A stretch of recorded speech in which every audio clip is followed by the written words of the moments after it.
नमस्कार, दैदू टेक में आपका स्वागत है। Away to geography. आज हम बड़े दिन बाद आपके सामने उपस्थित हैं लेकर उल्का और उल्कापिंड को। आइए देखते हैं इसमें क्या क्या है। अंतर्गत शूटिंग स्टार और उल्का बौछार मुख्य रूप से हैं और इनका वर्गीकरण हम पढ़ेंगे। तो आइए जानते हैं क्या है उल्का तथा उल्कापिंड। उल्कापिंड एक अंतरिक्ष चट्टान है। यह एक वस्तु से संबंधित मलबे का ठोस टुकड़ा है, जैसे धूमकेतु और क्षुद्रग्रह हैं।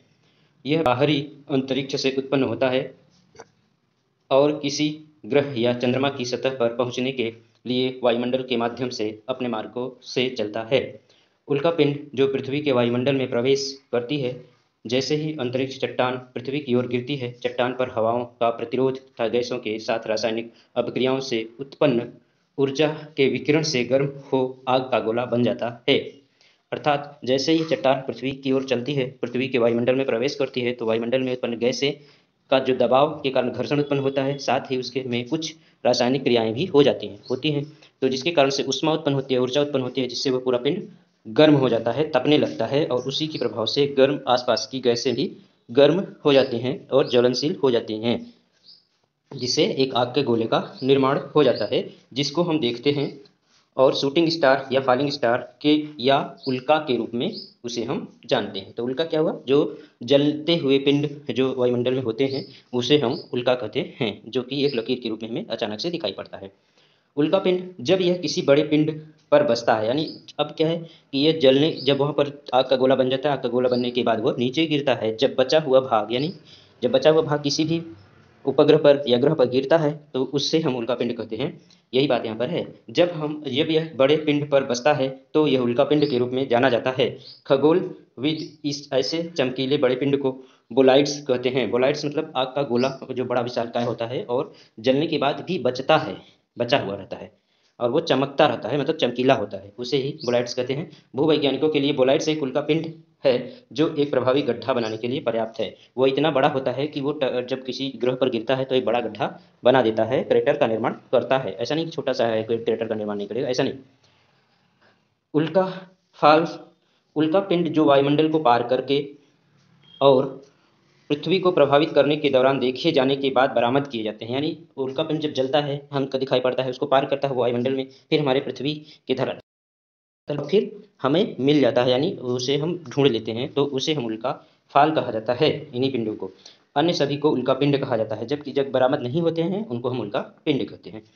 उल्कास्म उल्कास्म क्या होता है? धूल गैस से निर्मित, यानी धूल के साथ गैस और अन्य पदार्थ धात्विक चीजें जिससे उल्कापिंड बनते हैं, निर्मित अंतरिक्ष पिंड। ये अंतरिक्ष पिंड होते हैं, पहले ही बताया गया, जो पृथ्वी के वायुमंडल में प्रवेश करने पर घर्षण के कारण चमकते हुए, यानी घर्षण से चमकना उत्पन्न होते हैं और फिर जलकर राख हो जाते हैं तथा धरातल पर नहीं पहुंचते हैं, उन्हें उल्कास्म कहा जाता है। यानी जल जाते हैं पूरा, तो उन्हें उल्कास्म कहा जाता है। उल्का बौछार एक हम बहुत सुनते हैं कि बहुत उल्का बौछार होने वाली है, तो उल्का फाउंटेन यानी मीटर्स फाउंटेन्स फॉल, तो उसे हम जानते हैं क्या है। जब पृथ्वी पर एक साथ कई उल्कापिंड का आगमन होता है, यानी एक साथ ढेर सारे उल्कापिंड दिखाई पड़ने लगते हैं आकाश में, जब हमें उल्का, तो ऐसे ही घटनाक्रम को हम उल्का बौछार कहते हैं। उल्का बौछार में चमकीली धारियां आकाश में कहीं भी दिखाई दे सकती हैं, यानी चमकीली धारियां उल्का जो चमकती हुई चलती है, शूटिंग स्टार, तो वो क्या होता है, इधर उधर से कहीं से भी हमें दिखाई पड़ सकता है। उल्का बौछार में सभी उल्का हमें ऐसा प्रतीत होता है कि कहीं एक ही बिंदु से वो निकलकर हमारी तरफ फैल रही हैं, और जैसे जैसे वो पास आती हैं वो अलग अलग दूर होती चली जाती हैं।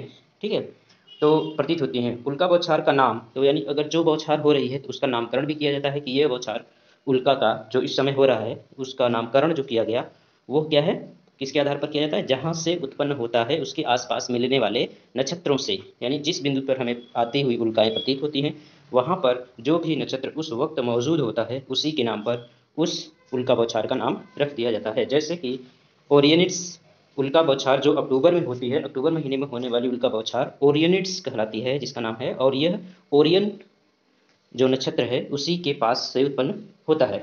कुछ प्रमुख उल्का बौछार और उनका समय, यहाँ पर कुछ उल्का बौछारों का नाम दिया गया है और उनका समय और उनका यहाँ पर चित्र भी दिया गया है। ये जो चित्र है ये उल्का बौछार का है, जैसे ये यहाँ पर है। ठीक है, तो पहला है कॉन्ड्राइट्स, इससे हम चतुर्भुज के नाम से भी जानते हैं, तो ये दिसंबर या जनवरी में दिखाई पड़ता है।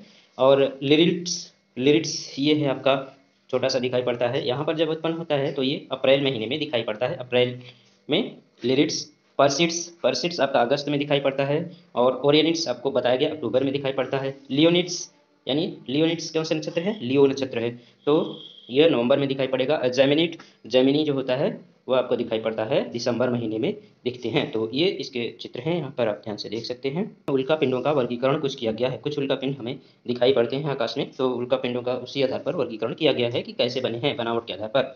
उल्का पिंडों को पारंपरिक रूप में 3 श्रेणियों में बांटा जाता है। पथरीली उल्कापिंड, यह चट्टानों से बने मुख्य रूप से सिलिकेट खनिज युक्त होते हैं, यानी सिलिकेट से, सिलिकेट माने मृदा, मृदा से, जो सिलिकेट से मृदा बनती है, मृदा से चट्टान, चट्टान से, तो ऐसे पिंड जो सिलिकेट युक्त होते हैं उन्हें पथरीली उल्कापिंड कहा जाता है। पथरीले उल्कापिंडों को पुनः चंड्रॉइट और एचेंड्रॉइट्स के नाम से भी जाना जाता है, यानी एचेंड्रॉइट्स के रूप में इन्हें बांटा जाता है 2 वर्गों में। चंड्रॉइट्स का मतलब होता है मूल कैप्सूल जिससे हमारा ग्रह सौरमंडल का निर्माण होता है, जिससे वो बहुत प्राचीन 4.6 बिलियन के आसपास का जो पिंड होता है उसे चंड्रॉइड्स कहते हैं। और अचंड्रॉइड्स जिसमें सिलिकेट बाद में टूटने के बाद भी इकट्ठे होते हैं, उसके बाद की घटना में बनते हैं। लोहे के उल्कापिंड, जो लोह जो बड़े पैमाने पर फेरो निकिल, फेरो मतलब है आयरन से, और निकिल, आयरन और निकिल के मिश्रण से जैसे बने होते हैं, उससे वैसे उल्कापिंड को लौहिक उल्कापिंड कहा जाता है। इसमें 2 प्रकार के होते हैं, कामाइट्स और टेनाइट के रूप में रखा जाता है, यानी 2 इनका भी वर्गीकरण किया गया है। फिर पथरीले लौह के उल्कापिंड जो होते हैं, उनमें उल्कापिंड ऐसे उल्कापिंड होते हैं जो चट्टानों के साथ साथ लौह से भी, धातु से भी बने होते हैं। इसमें पालासाइट और मेसोसाइराइट के रूप में मानते हैं, यानी इसमें 2 वर्गीकरण इसमें जो होते हैं, जिसमें देखा जाए तो इसको, जिसमें धात्विक के गुण ज़्यादा पाए जाते हैं और जिसमें धात्विक गुण कम पाए जाते हैं। तो ये थे आपके उल्कापिंड से संबंधित तथ्य। ये सारे जो डायग्राम हैं आपका देखिए, पेरिसिट मीटियोर्स 2016 में दिखाई पड़ा था, फिर परसिट मीटियोर्स 2016 में ये भी दिखा था, 2016 के ही हैं सारे। और ये आयरन मेटालिक, मतलब ये जो लौहिक है और ये दोनों में मिक्सर हैं। तो इस तरीके से हमारा आज का ये